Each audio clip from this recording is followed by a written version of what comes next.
Olivier Lallard est un réalisateur dont le film Garçon avait particulièrement marqué l'édition précédente du Tout court. Nous lui avons demandé de revenir cette année en tant que membre du jury, ce qu'il a gentiment accepté. Par ailleurs, il anime régulièrement des ateliers de création cinéma auprès de jeunes de la région Hauts-de-France, notamment en milieu scolaire. Il est interviewé par Loïc. Bonjour Olivier. Bonjour. Première question, comment vous avez fait pour être réalisateur? En fait, j'ai toujours réalisé depuis tout petit. Je piquais la caméra de mes parents et je faisais des films avec des copains et je les embarquais, des fois même sans leur demander leur avis. Et après, je me suis dit, ouais, mais c'est pas un métier être réalisateur. Dans ma famille, c'était pas ça, il fallait travailler et tout. Donc je suis parti sur une autre voie complètement. Et j'avais un CDI et tout. Et un jour, j'ai vu une offre pour être figurant au château de Pierrefonds, c'était en 2009. Et je me suis retrouvé en fait du jour au lendemain dans le château de Pierrefonds en costume de chevalier, à 2 h du matin sous la pluie avec du feu, etc. On nous disait ouais il y a un dragon qui va passer, etc. On criait, on hurlait, c'était génial. Et le lendemain je retournais derrière mon ordi comme ça. Et je me suis dit ah non en fait c'est pas possible, c'est pas ça ma vie quoi. Et du coup j'ai tout lâché du jour au lendemain, j'ai lâché mon CDI, j'ai fait une école de réalisation à Paris pendant 1 an, en 2010. Qui était une mauvaise école d'ailleurs. Mais du coup ça m'a mis le pied à l'étrier et après je me suis formé tout seul. Oh, donc en fait vous êtes un passionné de cinéma. Ouais, carrément, et je veux continuer à faire ça, même si c'est pas toujours facile, c'est ce que j'ai envie de faire. Ouais. Là tu sèches pour poser des questions, c'est ça? Qu'est-ce que vous aimez bien en fait dans le métier de réalisateur? Moi je crois que ce que j'aime le plus c'est tout le processus de création. T'arrives, t'écris quelques lignes sur une feuille et à la fin tu te retrouves avec une équipe, plein de gens qui travaillent. Limite, ça m'intéresse plus presque que le produit fini, que le film. C'est tout le comment on y arrive. Même si c'est très difficile, parce qu'il faut trouver des aides, il faut trouver de l'argent. Chaque film, normalement, tu mets la barre un peu plus haute. Enfin, moi, c'est ce que je fais. Chaque film, je me dis, voilà, celui-ci, je veux une production. Celui-ci, je veux plus de budget. Je veux plus de monde sur le tournage, etc. Et je pense que c'est comme ça qu'on y arrive. C'est qu'il ne faut pas se laisser... C'est un métier où on m'a toujours dit, personne ne vous attend. Du coup, faut pas croire que les gens vont venir nous chercher, même quand on a fait un film qui marche. Dire moi même quand j'ai fait White Swan, il y avait 59 sélections en festival. Derrière, quand j'ai cherché pour Garçon, quand j'ai envoyé le scénario, personne n'en voulait. Tous les prods ne voulaient pas de ce film. Donc je l'ai fait tout seul. Et donc je pensais qu'avec les sélections en festival, ça allait être plus facile, mais en fait pas du tout. À chaque fois, tu repars à zéro, quoi. C'est comme les grands réalisateurs qui font des films. Un jour, ils font un film qui cartonne. 2 ans après, ils font un bide. Il n'y a plus personne qui veut d'eux, quoi. Même Spielberg, il le disait dans son dernier film, il dit j'ai du mal à financer mes films, quoi. Donc c'est fou, c'est un métier où tu peux pas te reposer sur tes lauriers, tu es toujours en train de... faut toujours te battre, et en même temps c'est ça qui est stimulant, tu vois, mais il faut toujours te battre, il faut toujours te remettre en question. Chaque nouveau film, tu peux pas te dire c'est sûr qu'il va marcher, tu n'es jamais sûr en fait. Et c'est vous qui écrivez le scénario complet ou vous êtes aidé? En France, c'est un gros défaut qu'on a de croire qu'on est super bon et qu'on est un peu le... Il y a ce culte de l'auteur-réalisateur qui écrit son scénar, qui le tourne, mais je pense que rien n'est mieux que justement quand tu t'entoures de gens qui savent écrire, parce que c'est un vrai métier.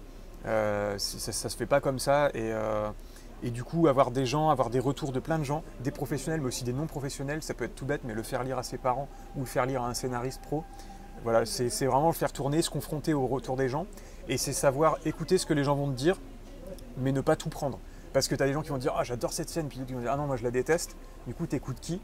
Bah tu sais pas, et donc tu es là après tu rumines dans ta tête tout le temps, la nuit, qu'est-ce que je dois faire, qui je dois écouter, donc il faut aussi se faire confiance, mais en même temps il faut vraiment écouter les avis de tout le monde, et c'est ça qui est le plus dur aussi. Et est-ce que tu assistes au montage? Moi je suis un peu ce qu'on appelle contrôle freak, j'aime bien assister à tout le montage, par contre je pense que c'est bien pour un réalisateur d'avoir un monteur, parce que quand tu montes tout seul c'est cool, parce que ça va plus vite, tu sais ce que tu veux, tac tac tac, tu bouges les trucs. Mais par contre, quand tu as un monteur, tu as quelqu'un d'extérieur qui n'a pas assisté au tournage, et ça c'est hyper important, parce que du coup cette personne-là, toi tu as un affect, parce que tu as écrit ton scénario, tu as imaginé une scène pendant 1 an et demi, tu t'es battu, tu t'es défendu, tu l'as tourné avec les comédiens, ça s'est super bien passé, et pour autant, un monteur peut arriver et te dire non, cette scène-là, il faut la dégager. Parce que dans le film, dans le rythme du film, bah non, ça marche pas. Et là, je dis, ah, vous êtes sûr, mais attendez, ça fera peut-être rire d'autres gens et tout. Non, non, non, ça marche pas. Tu coupes, ça, tu coupes, tu coupes, tu coupes. Et du coup, c'est hyper dur. Mais en même temps, il faut ce regard extérieur de quelqu'un qui est pas attaché, qui va voir le truc fini et qui va dire, ah non, ça marche, ça marche pas.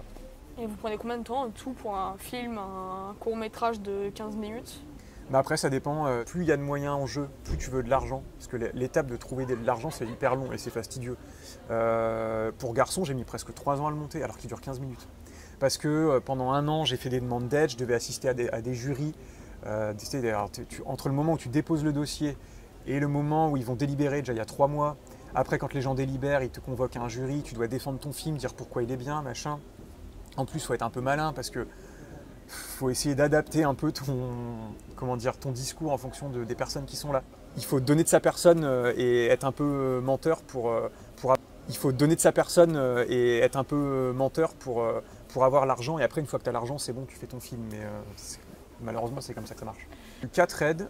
Et d'ailleurs, il y en a 3 qui n'existent plus sur les 4, parce que là, ça devient vraiment difficile. Alors, l'avantage, c'est qu'avec la fusion, maintenant, avec le Nord-Pas-de-Calais et Picardie, du coup, on a droit à des aides avec Pictanovo qu'on n'avait pas le droit avant. Donc ça, c'est vraiment un plus, parce qu'avant, en Picardie, il n'y avait plus d'aide officielle pour le court-métrage, donc il fallait aller gratter des aides un peu non officielles, un peu partout, et c'était toujours des petites sommes. Donc maintenant, on a Pictanovo, ça c'est bien. Maintenant, c'est toujours difficile d'avoir des aides, à chaque fois, tu n'es jamais sûr de les avoir, c'est le gros stress. Ouais, et est-ce que vous avez fait appel à une société de production pour vos films ou c'est pas obligatoire? Bah, c'est beaucoup mieux parce qu'en fait c'est pareil, au début quand tu es réalisateur tu te dis je vais tout faire moi-même, sauf qu'au final tu t'aperçois que faire des dossiers, rechercher de l'argent, convaincre des gens, etc. En plus de t'occuper du maquillage, du casting, des machins, tu t'éparpilles sur 10 milliards de trucs. Et en fait, tu en oublies l'objectif principal de réalisateur qui est d'écrire un scénario et de tenir la direction artistique. Quand tu te retrouves à aller à Babelwed, demander des aides d'argent, aller négocier un restaurant avec des restaurateurs, ce n'est pas le métier de réalisateur de faire ça. Ça, c'est à des producteurs de faire ça. Et tu ne peux pas faire ces 10 000 trucs-là et rester concentré sur ton film si tu t'éparpilles trop. Donc c'est pour ça qu'avoir des producteurs, c'est hyper important. Et en même temps, c'est ce qui est le plus dur. Parce que trouver des producteurs, c'est vraiment l'étape... je te dis, moi sur Garçon, tout le monde m'a fermé la porte. Personne ne voulait de mon film, on me disait ouais c'est une comédie, c'est drôle et tout, mais on n'aura jamais d'aide officielle parce que c'est pas une comédie sociale, c'est pas une comédie politique, machin. Donc je me suis débrouillé, je l'ai fait tout seul. Après il y a les associations, comme vous avez une association. Quand tu as des gens passionnés dans une asso et qui maîtrisent un peu, qui savent où aller chercher les aides, faire les demandes d'aide, les dossiers, parce que c'est ça qui est le plus lourd aussi. Puis quand tu es réalisateur, tu n'as pas vraiment envie de faire des demandes d'aide et des dossiers, c'est pas vraiment ton métier en plus. Du coup ça c'est bien aussi. Et une production en fait c'est comme une trésorerie, c'est lui qui gère l'argent. Donc la prod, par exemple, c'est le mec qui est censé, je schématise, mais par exemple, qui est censé monter le dossier pour Pictanovo, les 15 pages du dossier, l'écrire, faire un budgéter, donc aller appeler des gens, leur dire tiens, combien tu coûterais si on faisait 7 jours de tournage, machin, combien tu prendrais, quel matos il te faut, est-ce que tu as besoin de loger sur place, etc. Tu vois, tous ces trucs d'organisation un peu chiant, enfin moi que je trouve un peu chiant, et ben ça c'est une prod de le faire en fait, c'est pas un réalisateur de le faire. Le réalisateur, il est là pour faire l'artistique. Ça coûte cher les producteurs, non? Ben, c'est pas que ça coûte cher, c'est qu'il faut qu'ils se retrouvent financièrement dedans. Et le problème, c'est que le court-métrage, on le sait, ça rapporte pas d'argent. En fait, ce que ça rapporte, le court-métrage, ça remboursera jamais le prix que ça coûte. Parce qu'un court-métrage, pour payer tout le monde au SMIC, ça va te coûter à peu près 80 000 €, on va dire. Et sauf qu'en festival, concrètement, tu vas gagner 300 € par-ci, 400 € par-là, tu rembourseras jamais tes 80 000 € en fait. Le court-métrage, c'est pas rentable. Le court-métrage, ça doit être une porte d'entrée pour un réalisateur. C'est comme une carte de visite. Il va montrer à des gens, il dit voilà, ça c'est mon univers, en 15 minutes je suis capable de faire ça, de raconter une histoire. Vous voyez, j'arrive à diriger des gens, j'arrive à raconter une histoire, j'arrive à toucher un public. Donc maintenant, donnez-moi l'argent pour faire un long métrage. C'est plus ça le court métrage en fait. Vous avez fait combien de films en tout? En court métrage officiel, je dirais que j'en ai fait 4, on peut dire. Mais après, il y a des courts métrages d'école aussi que j'ai fait qui cartonnent bien et qui sont sur internet, mais que je ne considère pas comme mes courts métrages officiels. Et les films d'école, ils vont dans des festivals? Avant, je destinais plus mes films au festival. Et là, je pense que mon prochain, que je vais tourner fin octobre, je vais le destiner directement à YouTube. Enfin, le dernier gros vraiment qui a bien cartonné sur YouTube, il s'appelle Parle.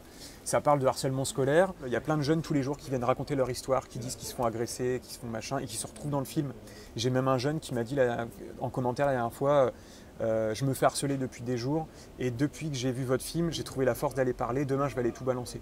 Et je trouvais ça hyper fou parce que tu te dis, on n'a pas fait juste un film. On a fait un truc qui va même aider des gens en fait, et c'est assez dingue. J'ai même lu des commentaires de harceleurs, des mecs qui mettent en voyant votre film, je me remets en question, je crois que j'ai blessé des gens. Donc tu vois, on a réussi à faire réfléchir des gens, et c'est absolument dingue. On ne pensait pas que ce film aurait cet impact vraiment. Et là, il gagne plus de 10 000 vues par jour. On a même appris qu'il était utilisé dans des collèges et des lycées.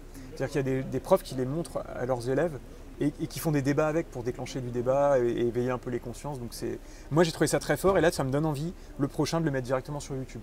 Ah ouais, donc ça doit bien marcher quand même. Au départ, je m'en fichais un peu, j'avais genre 200 abonnés. Et là, depuis septembre, je suis à 20 000 et quelques. Enfin, tous les jours, j'en gagne parce que c'est grâce à ce film-là et à un autre qui a bien marché aussi sur le sexisme, où là, ça fait grimper les... Mais c'est super de dénoncer comme ça des problèmes de sexisme et des trucs comme ça. Ouais, et puis là, le prochain, du coup, fin octobre, sera sur l'homophobie. Et donc, du coup, j'ai eu une aide du CNC, qui est une nouvelle aide qui est sortie en novembre pour les jeunes créateurs. Il y a juste une condition, c'est qu'il faut soit avoir 10 000 abonnés à sa chaîne, ou soit avoir eu un prix dans une liste de festivals qui est donnée. Mais voilà, c'est une aide qui est toute jeune, là, qui vient d'arriver en novembre, c'est quand même le CNC, donc c'est top.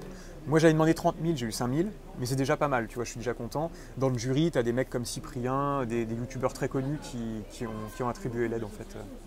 Donc c'est une aide possible maintenant qu'on peut avoir. Merci beaucoup pour ces réponses. Bah, merci à toi. Au revoir. Au revoir, merci.